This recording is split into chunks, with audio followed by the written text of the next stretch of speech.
Hello guys, welcome to my YouTube channel. यहाँ पे हम रीड के एमसीक्यूज से कुछ क्वेश्चन देखेंगे। तो सबसे पहले यहाँ टॉपिक है वर्ण विचार व शब्दकोश। इससे जो भी प्रीवियस ईयर क्वेश्चन आए हैं वो सारे देखेंगे।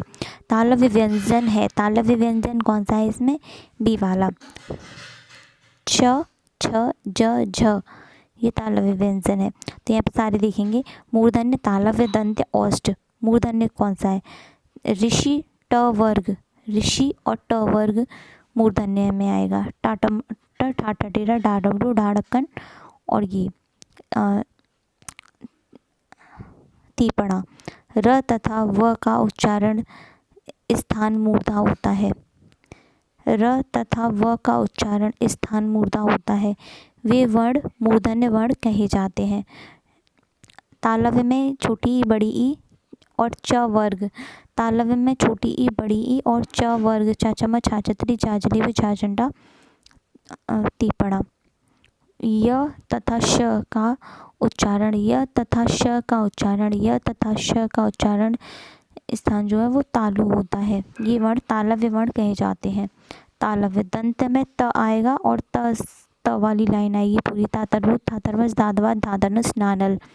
और लालट्टू तथा स का उच्चारण, लालट्टू ल और स, ल और स, ल स ये दंत्य वर्ण में आएंगे। औष्ठ में आएंगे छोटा ऊ बड़ा ऊ प वर्ग, छोटा ऊ बड़ा ऊ और प वाली लाइन। पापतिंग, फाफल, बावकरी, बावट्टी, मामच्छी, ये उच्चारण जो औष्ठ में आएंगे, औष्ठ वर्ण कहे जाएंगे, औष्ठ वर्ण कहे जाएंगे। तो मूर्धन्य में आएगा ट वर्ग, तालव्य में आएगा च वर्ग, दंत्य में आएगा त वर्ग और औष्ठ में आएगा प वर्ग। व्यंजनों का उच्चारण, नासिका से कौन कौन से व्यंजनों का उच्चारण होता है? ओष्ठ से होते हैं प वर्ग, दंत से होता है त और ल स, कंठ से होता है क और ह क और ह, कंठ से। तालु से होता है च य श, च य श, तालु से होता है च य श। और मूर्धा से होता है ट र श, ट र षटकोण वाला श, ट र श। तालु से होता है च य श, सीटी वाला सा। नासिका से होता है ड न म, ड न म। जितनी भी तीपणाएं वो नासिका से होंगे और न और म नासिका से। दंतोष्ठ में कौन सा आएगा?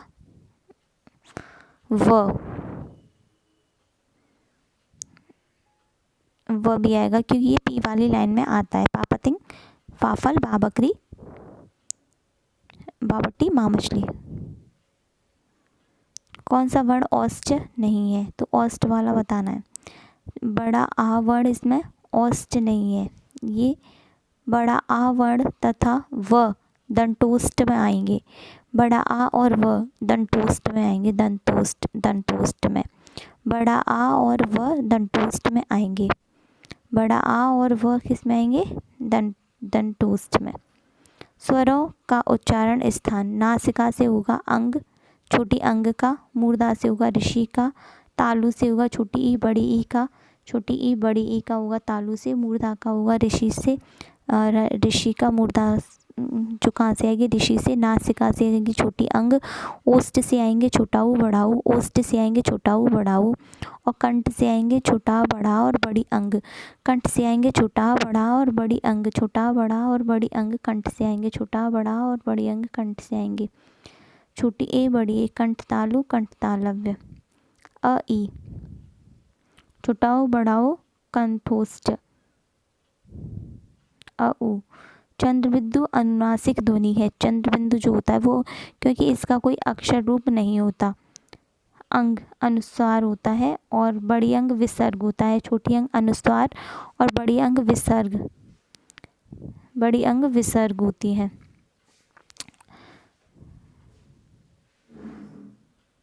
डाढ़क्कन, डाढ़क्कन का उच्चारण स्थान मूर्धा होता है। यह मूर्धन्य वर्ण है डाढ़क्कन। किन ध्वनि को अनुस्वार कहा जाता है?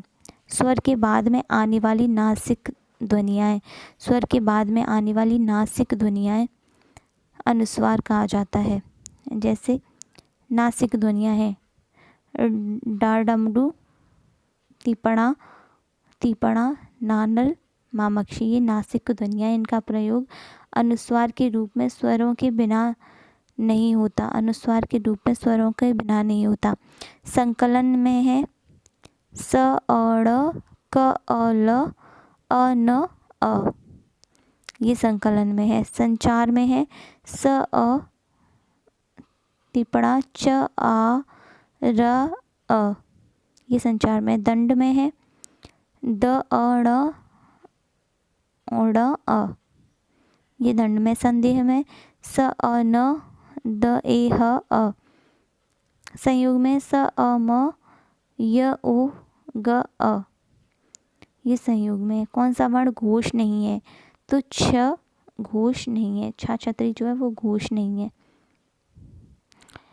प्रत्यय के आधार पर वर्णों का वर्गीकरण। प्रत्यय दो प्रकार के होते हैं, बाह्य प्रत्यय और आंतरिक या अभ्यंतर प्रत्यय। बाह्य प्रत्यय घोष, कंठन, नाद के आधार पर। बाह्य प्रत्यय घोष, घोषत्व, कंठन और नाद के आधार पर घोष अघोष होते हैं। सघोष जो है प्रत्येक वर्ण का तृतीय वर्ण, चतुर्थ वर्ण और पंचम, तृतीय, चतुर्थ और पंचम सघोष और घोष होते हैं। तीसरा, चौथा, पांचवा सघोष और घोष होते हैं। तीसरा, चौथा, पांचवा सघोष और घोष होते हैं।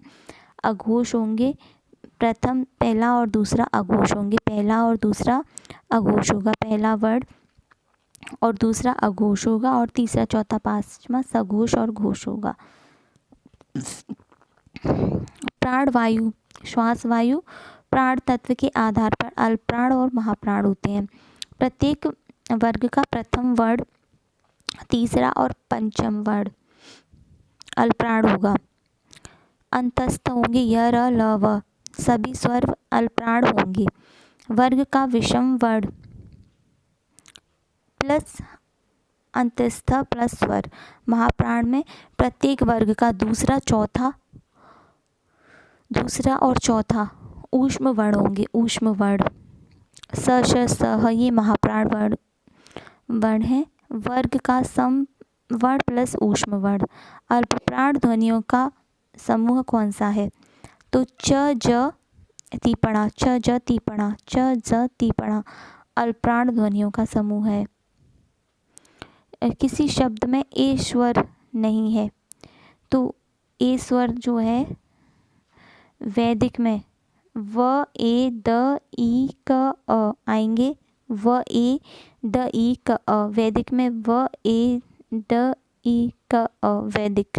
ऐक्य में ए क य अ, ए क य अ।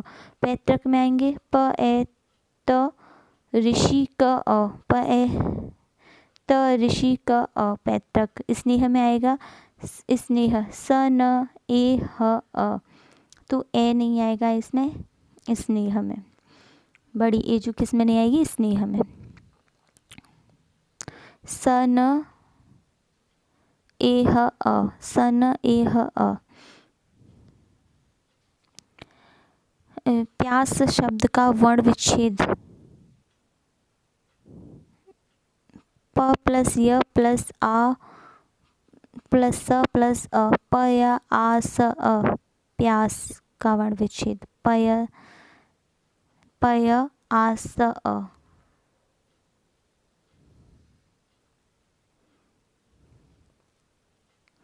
किस शब्द में ऋषि स्वर नहीं है? तो रिवाज में ऋषि नहीं है। कृपा दृष्टि कृष्ण में ऋषि शब्द है। कृपा दृष्टि कृष्ण में ऋषि शब्द है और रिवाज में नहीं है।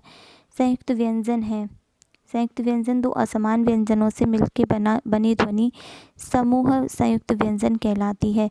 दो असमान व्यंजनों से मिलकर बनी ध्वनि समूह संयुक्त व्यंजन कहलाती है। श बना हुआ है क प्लस शासठ कोण प्लस अ से, क प्लस शासठ कोण प्लस अ से श क्षत्रिय बना है। त प्लस र से त्र, ज प्लस तीपणा से, ज प्लस त्र से, ज प्लस त्र से ज्ञ, ज प्लस त्र से ज्ञ, और श प्लस र से श्र, श्र प्लस श शाशिटी और र से श्र। अपने विचारों को प्रकट करने के लिए जिस माध्यम का सहारा लेते हैं उसे कहते हैं भाषा। हम अपने विचारों व भावों को दूसरे व्यक्ति के सम्मुख अभिव्यक्त करने के लिए भाषा को साधन के रूप में काम में लेते हैं। विचारों का अभिव्यक्त करने का अशक्त माध्यम है। उच्चारण के आधार पर पापतिंग, फाफल, बावकरी, भावट्टी, मामच्छी, छोटाऊ, बड़ाऊ ये व्यंजन कहलाते हैं। तो ये कौन सी व्यंजन है?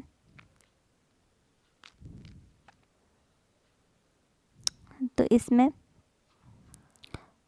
तालव्य, कंठ्य और ओस, तो ये ओष्ठ व्यंजन है। प, फ, ब, भ, म, छोटाऊ, बड़ाऊ ओष्ठ व्यंजन है। ओष्ठ व्यंजन तालव्य व्यंजन में आता है श, य, छोटा ई, बड़ी ई। तालव्य में च वर्ग आएगा पूरा, श, य, छोटी ई, बड़ी ई। च वर्ग, श, य, छोटी ई, बड़ी ई। तालव्य में च वर्ग, श, य, छोटी ई, बड़ी ई। कंठ्य में क वर्ग, ह, छोटा आ, बड़ा आ, ह, छोटा आ, बड़ा आ। कंठ्य में ह, छोटा आ, बड़ा आ। दंत्य में त वर्ग, ल, स, त, ल, स, त वर्ग पूरा, ल, स। दंत्य में त वर्ग पूरा और ल, स। कठिन शब्द में रेखांकित व्यंजन प्रत्यय के आधार पर भेद है। तो इसमें है अघोष। निम्नलिखित शब्द में से शब्दकोश में पहले कौन सा शब्द आएगा? अब निम्नलिखित में से शब्दकोश क्रम से सही है? ईमानदारी, नम्रता, विपत्ति। शब्दकोश क्रम की दृष्टि से निम्नलिखित सही व्यवस्थित है। अपर और कालिदास।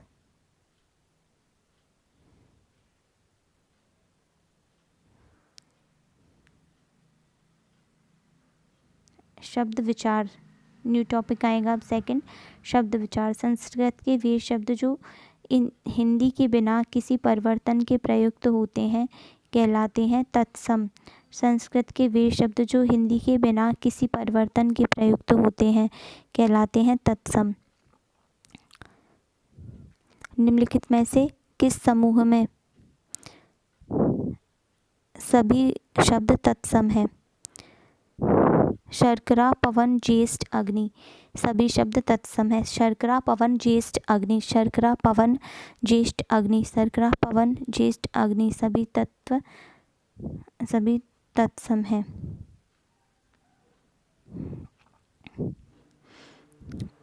तत्सम शर्करा को शक्कर बोलेंगे, पवन को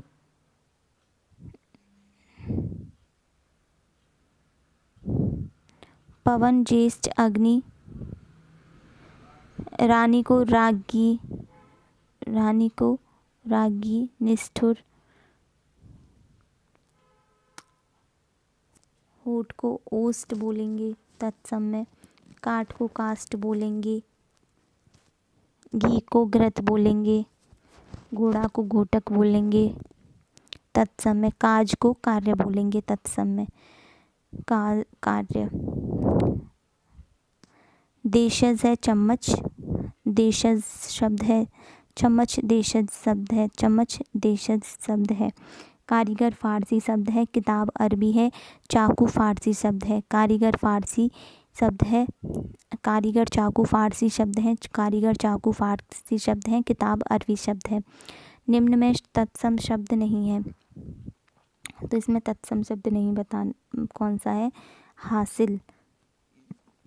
ये तत्सम शब्द नहीं है। सभ्यता, अवलोकन, आवश्यकता ये तत्सम शब्द है। सभ्यता, अवलोकन, आवश्यकता ये तत्सम शब्द है।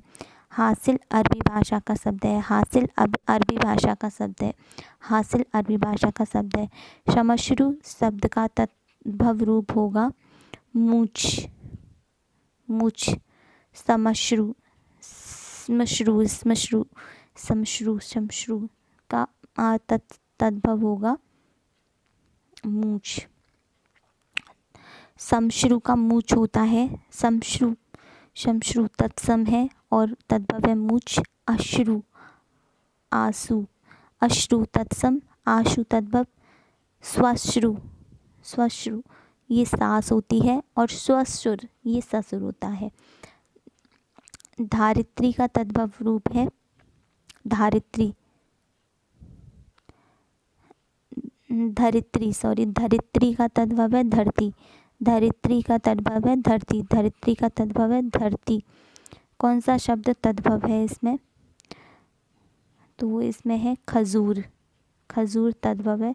रूक्ष पल्लव वृक्ष ये तत्सम है, रूक्ष पल्लव वृक्ष तत्सम है।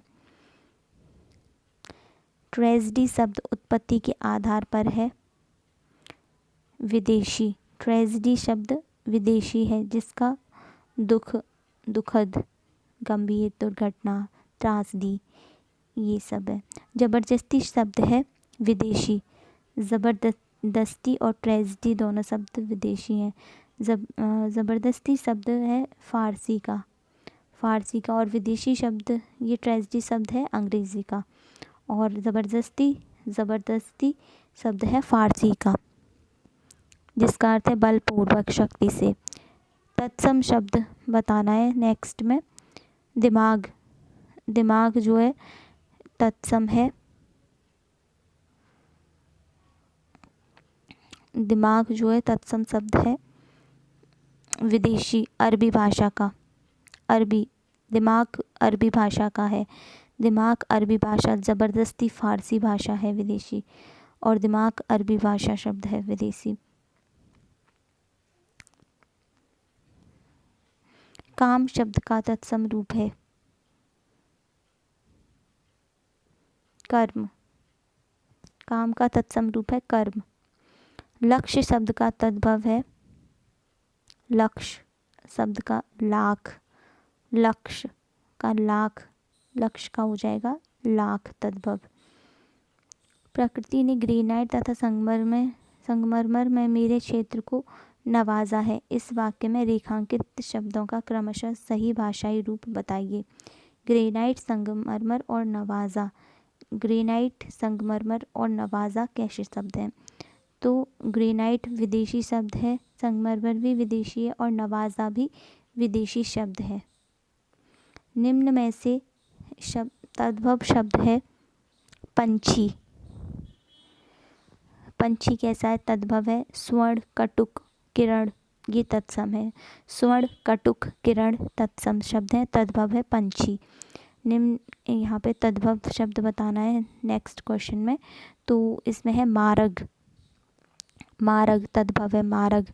पुनीत युवक श्लाघा, पुनीत युवक श्लाघा, पुनीत युवक श्लाघा, पुनीत युवक श्लाघा ये तद्भव है, पुनीत युवक श्लाघा तद्भव है। देशज शब्द, देशज शब्द पगड़ी है। सावन खत्री खेल, सावन खत्री खेल, खेत, सावन खत्री खेत, सावन खत्री खेत ये अलग है। और पगड़ी देशज शब्द है, पगड़ी देशज शब्द है। व्यवस्था में संधि, यड़ संधि, व्यवस्था में संधि है यड़ संधि।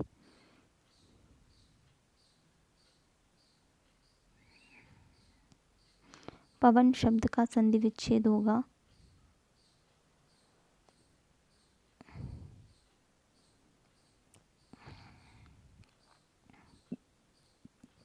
सी, पो प्लस अन। पवन शब्द का संधि विच्छेद होगा पो प्लस अन, पो प्लस अन। पवन शब्द का संधि विच्छेद होगा पो प्लस अन, पो प्लस अन, पो प्लस अन। पवन शब्द का संधि विच्छेद। और ये कौन सी संधि है? अयाद संधि, अयाद संधि है।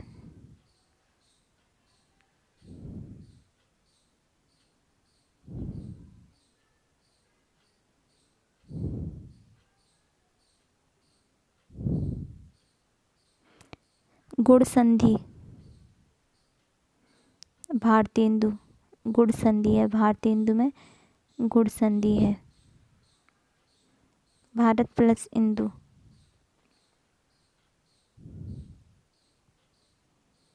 अ ई ए, अ ई ए, अ ई ए, अ ई ए, अ ई ए आए तो गुड़ संधि है, अ ई ए आए तो गुड़ संधि है।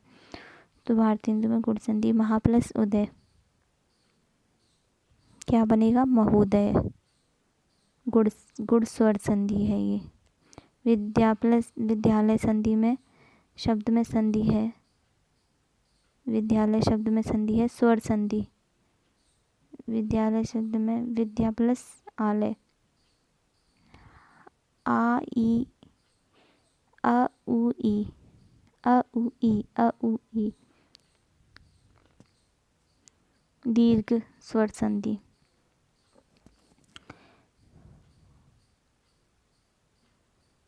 उ ई विद्या प्लस आलय में कौन सी संधि है ये, स्वर संधि, स्वर संधि, दीर्घ संधि, दीर्घ स्वर संधि, दीर्घ स्वर संधि। उपार्जन में संधि है उप प्लस अर्जन, उपार्जन, आ रहा है तो दीर्घ स्वर्ग संधि। सत्याग्रह में कौन सी संधि है, सत्य प्लस आग्रह है, आ रहा है ये भी दीर्घ स्वर संधि है, सत्य प्लस आग्रह। सद्भावना में संधि, सत प्लस भावना, सत प्लस भावना संधि विच्छेद होगा इसका। वृक्षछाया का संधि विच्छेद होगा, वृक्ष प्लस छाया, वृक्षछाया में वृक्ष प्लस छाया संधि विच्छेद होगा।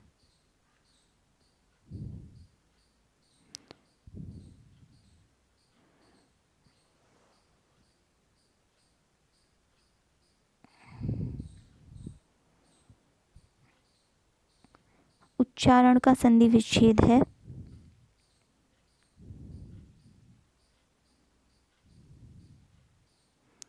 उत प्लस चारण, उत प्लस चारण, उच्चारण का संधि विच्छेद उत प्लस चारण। व्यंजन संधि है ये। तिरस्कार शब्द में कौन सी संधि प्रयुक्त हुई है, तो विसर्ग संधि, तिरह प्लस कार, विसर्ग संधि, तिरह प्लस कार विसर्ग संधि। पुरोधा शब्द में संधि है विसर्ग संधि, पुर प्लस धा, पुरः प्लस धा विसर्ग संधि। कौन सा शब्द संधि का उदाहरण नहीं है, तो डी सामाजिक शब्द, समाज प्लस इक ये गुणवाचक तंदिग्ध प्रत्यय है। और सदाचार, सत प्लस आचार ये व्यंजन संधि है। अत्यंत, अति प्लस अंत ये वर्ण संधि, यण संधि है। और संसार, सम प्लस सार ये व्यंजन संधि है। परोपकार में किस संधि का प्रयोग है, तो गुण संधि। परोपकार में किस संधि का प्रयोग है, गुण संधि। व्यायाम शब्द का संधि विच्छेद है वि प्लस आयाम, यण संधि है। और परोपकार में गुण संधि है अ उ ओ। संक्षरक शब्द का संधि विच्छेद है सम प्लस हारक, समहारक का संधि विच्छेद, सम प्लस हारक ए। सदैव शब्द का सही संधि विच्छेद है डी, सदा प्लस एव, सदैव, वृद्धि संधि। तो इसी वीडियो को लाइक और सब्सक्राइब ज़रूर कीजिए, इस पूरे हिंदी को हम सॉल्व करेंगे।